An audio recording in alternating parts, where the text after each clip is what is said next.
Assalamualaikum warahmatullahi wabarakatuh. Alhamdulillahi rabbil alamin. Wabihi nasta'inu ala umuri dunya waddin. Wassalatu wassalamu asrafil anbiya'i wal mursalin, Sayyidina wa maulana Muhammadin wa ala alihi wa sahbihi ajma'in, amma ba'd.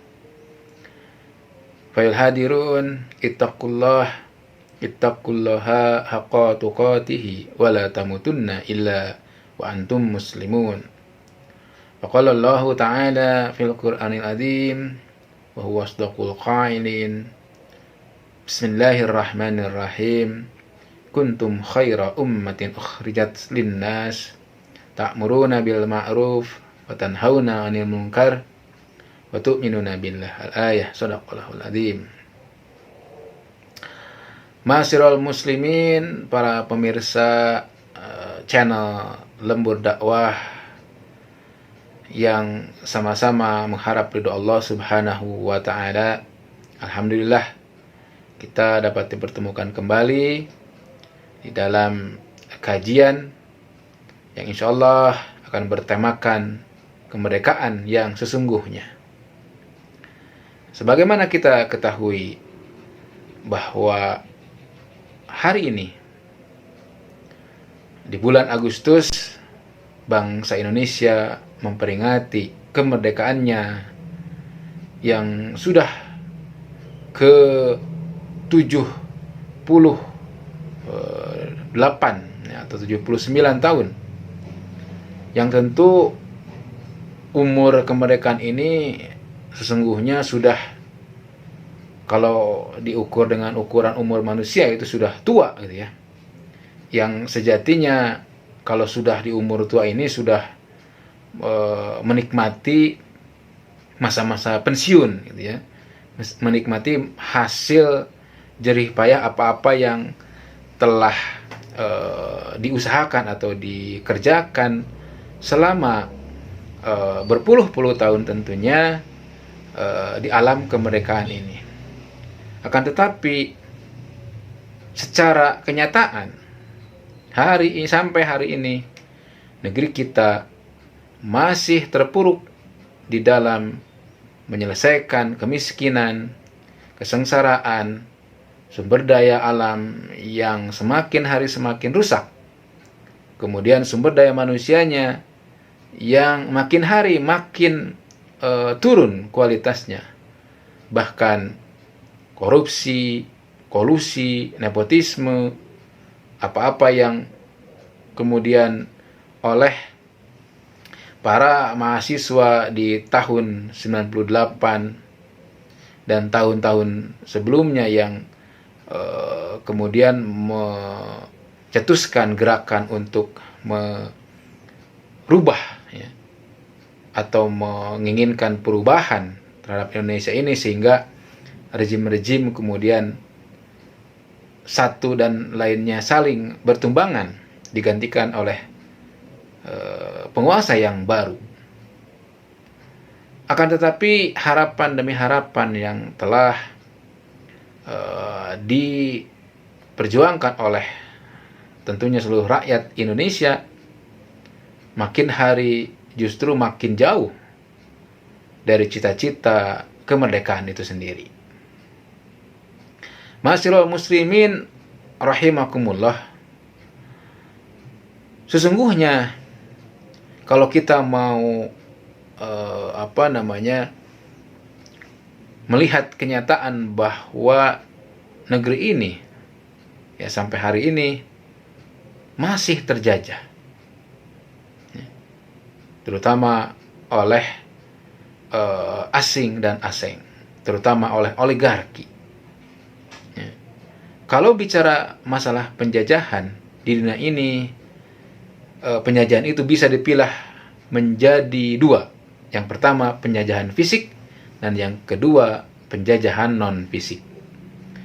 Penjajahan fisik dilakukan dengan cara pendudukan atau ihtilal, dengan menduduki suatu wilayah, menguasai sumber daya alam, menundukkan sumber daya manusianya, kemudian mengontrol kekuasaan militer, politik, pemerintahan, ekonomi, sosial, dan lain sebagainya.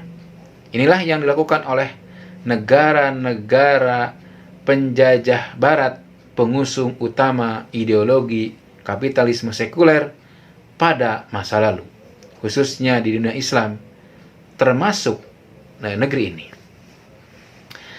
Adapun penjajahan non-fisik dilakukan melalui pemikiran, pendidikan, budaya, dan soft power, serta yang lainnya.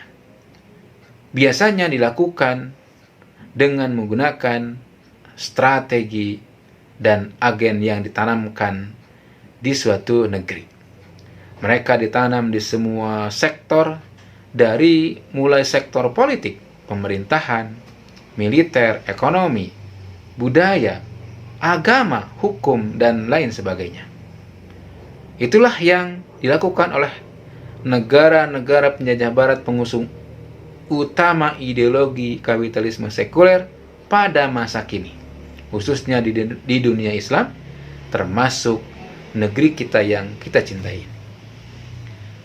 Oleh karena itu, secara de jure, negeri-negeri kaum muslimin, termasuk negeri ini, memang sudah dinyatakan menjadi negara merdeka.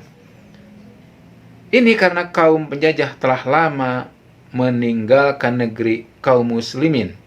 Namun secara de facto, pemikiran, mindset, dan cara pandang penjajah itu tetap dipertahankan, terutama oleh para penguasa dan elit-elit politiknya. Bahkan mereka mengundang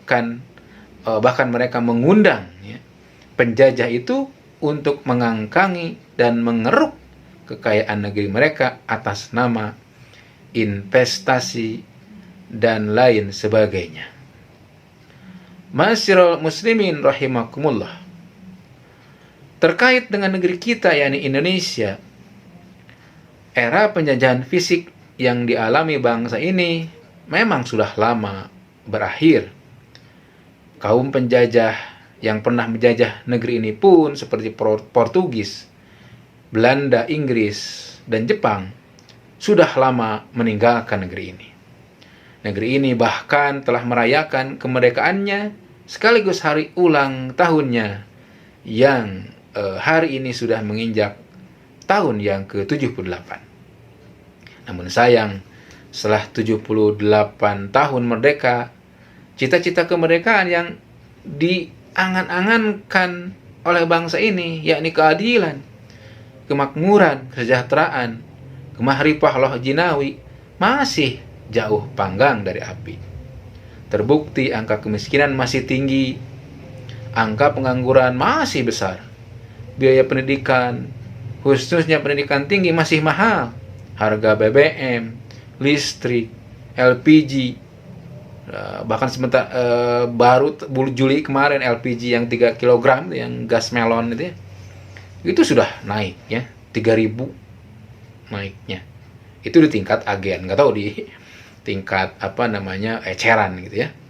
Dan sejumlah kebutuhan pokok terus merangkak ya. Aneka pajak pun makin hari makin mencekik. Masyiral muslimin rahimakumullah, di sisi lain, kesenjangan ekonomi makin melebar, kekayaan alam lebih banyak dinikmati oleh hanya segelintir orang.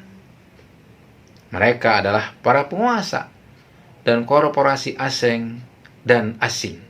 Merekalah yang selama ini menguasai sebagian besar sumber daya alam kita, seperti barang tambang, ya, emas, perak, nikel, tembaga, batu bara. Kemudian energi, ya, minyak bumi, gas. Ya. Mereka pun, yakni para oligarki ini, menguasai sebagian besar lahan, termasuk hutan yang sebagiannya telah berubah menjadi perkebunan sawit. Total luas area lahan yang mereka kuasai ratusan ribu, bahkan jutaan hektar. Masya Allah. Yang tak kalah memprihatinkan, yakni utang negara kita makin bertumpuk, makin besar. Korupsi makin menjadi-jadi, BUMN banyak yang merugi bahkan bangkrut. Banyak proyek infrastruktur yang kemudian menjadi beban negara, seperti proyek kereta cepat dan IKN. Ya. Pada saat yang sama, ketidakadilan makin nyata. Hukum makin tajam ke bawah dan makin tumpul ke atas. Banyak koruptor yang dihukum ringan, bahkan divonis bebas. Sebaliknya tidak sedikit rakyat kecil yang misalkan mencuri yang tidak seberapa, sering karena dorongan rasa lapar itu dihukum berat. Ya. Bayangkan saja, pencuri itu minimal 5-6 tahun itu kalau rakyat dilata. Tapi kalau koruptor paling itu 4 tahun yang mencuri itu miliaran. Udah gitu tadi potong lagi kan remisi masa tahanan dan sebagainya, akhirnya dibebaskan. Ma'asyiral muslimin rahimakumullah. Belum lagi kita bicara masalah moral. Sebagaimana yang kita ketahui, salah satu cita-cita utama kemerdekaan, terutama yang dirumuskan dalam sistem pendidikan nasional, adalah bagaimana melahirkan generasi yang beriman dan bertakwa. Faktanya hari ini moralitas generasi muda makin merosot, makin terpuruk. Ma'asyiral muslimin rahimakumullah. Perilaku seks bebas makin liar. Bahkan banyak remaja yang terjerumus ke dalam perilaku LGBT. Naudzubillah.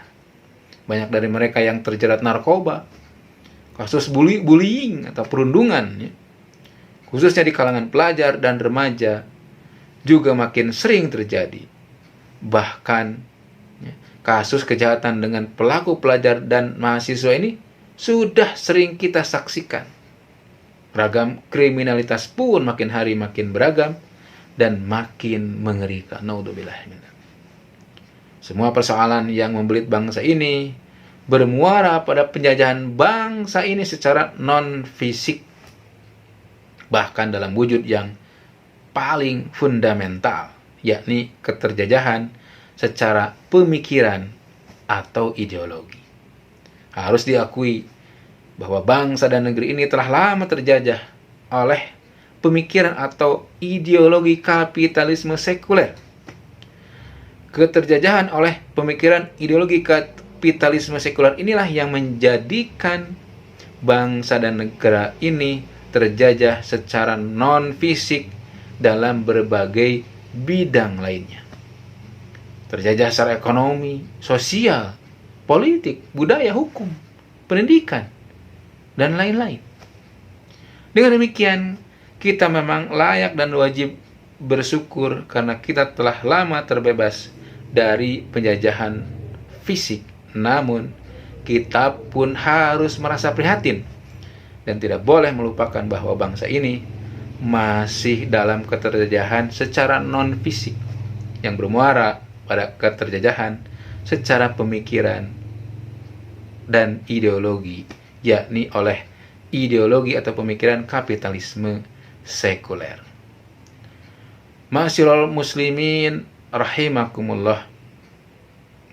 Penjajahan baik fisik maupun non-fisik sesungguhnya merupakan manifestasi dari istibad atau perbudakan, yakni menjadikan manusia sebagai budak bagi manusia yang lainnya. Karena itu Islam telah mengharamkan penjajahan. Sebagaimana firman Allah Subhanahu wa taala dalam Quran surat Thaha ayat 14. A'udzubillahi minasyaitonirrajim. Bismillahirrahmanirrahim. Annallaha la ilaha illa ana fa'budni. Sesungguhnya aku adalah Allah, tidak ada Tuhan yang lain selain aku. Karena itu sembahlah aku. Imam At-Tabrani menjelaskan, innani anallaha, sesungguhnya aku adalah Allah. Bermakna Allah menyatakan, sungguh akulah Tuhan yang berhak disembah. Tidak ada penghambaan kecuali kepada Allah semata. Tidak ada satupun Tuhan kecuali Allah. Karena itu, janganlah kalian menyembah yang lain selain aku. Sungguh tidak ada yang berhak menjadi tempat penghambaan diri atau menghambakan diri yang boleh dan layak dijadikan sembahan selain Allah. Kemudian frasa fa'budni, yang artinya karena itu sembahlah aku, bermakna Allah menyatakan, murnikanlah ibadah hanya kepadaku, bukan sesembahan lain selain aku, kata Allah Subhanahu. Bisa dilihat di dalam kitab tafsir At-Tabari, ya, Imam Ibnu Jarir At-Tabari, tafsir Quran surat Toha ayat 14. Inilah kalimat tauhid. Kalimat tauhid ini pada dasarnya telah terpatri di dalam hati setiap muslim. Jika tauhid mereka murni dan jernih, kemudian pemahaman yang terbentuk dari sana juga jernih, maka tauhid akan membangkitkan perlawanan terhadap segala bentuk perbudakan dan penghambaan atas sesama manusia, termasuk penjajahan atas segala bangsa. Inilah yang tampak di dalam kalimatnya Rubai bin Amir kepada Panglima Rusia, yakni Rustum. Allah telah mengirimkan kami untuk mengeluarkan kemerdekaan siapa saja yang dia kehendaki dari penghambaan kepada sesama manusia menuju penghambaan hanya kepada Allah. Dari sempitnya dunia menuju luas keluasannya. Dari kezaliman agama-agama yang ada menuju ke keadilan Islam. Ibnu Jarir At-Tabari di dalam Tarikh Al-Umam wal Muluk, dan juga Imam Ibnu Katsir di dalam Al-Bidayah wa An-Nihayah. Inilah spirit Islam. Spirit ini muaranya ada pada kalimat tauhid La ilaha illallah Muhammadur Rasulullah. Tidak ada yang berhak disembah kecuali Allah, dan Nabi Muhammad adalah utusan Allah. Ma'asyiral muslimin rahimakumullah. Nah, atas dasar itu menjadi kewajiban kaum muslim secara bersama untuk bertafakur menyertai rasa syukur dengan melihat realitas yang ada di negeri kita ini di dalam segala bidang. Ya. Sudahkah sistem yang mengatur kehidupan ini di segala bidang ditegakkan di atas prinsip tauhid? Sudahkah hakikat dan prinsip-prinsip kemerdekaan haki menurut ajaran Islam? Seperti yang dimukakan tadi oleh Rubai bin Amir kepada Panglima Rustum tadi telah kita dapatkan. Jika belum, menjadi tugas bersama kita untuk mewujudkan kemerdekaan yang hakiki itu. Jika perjuangan dulu bertujuan untuk merebut kemerdekaan dari penjajahan fisik, kini diperlukan perjuangan baru untuk membebaskan umat dari penjajahan ideologi kapitalisme sekuler, hukum jahiliyah, ekonomi kapitalis, budaya, dan segenap tatanan yang tidak islami. Berikutnya kita berjuang untuk menegakkan tatanan masyarakat dan negara yang benar-benar bertumpu pada prinsip-prinsip tauhid. Tatanan tersebut tidak lain adalah tatanan yang diatur oleh aturan-aturan Allah atau syariah Islam. Inilah kemerdekaan hakiki dalam pandangan Islam.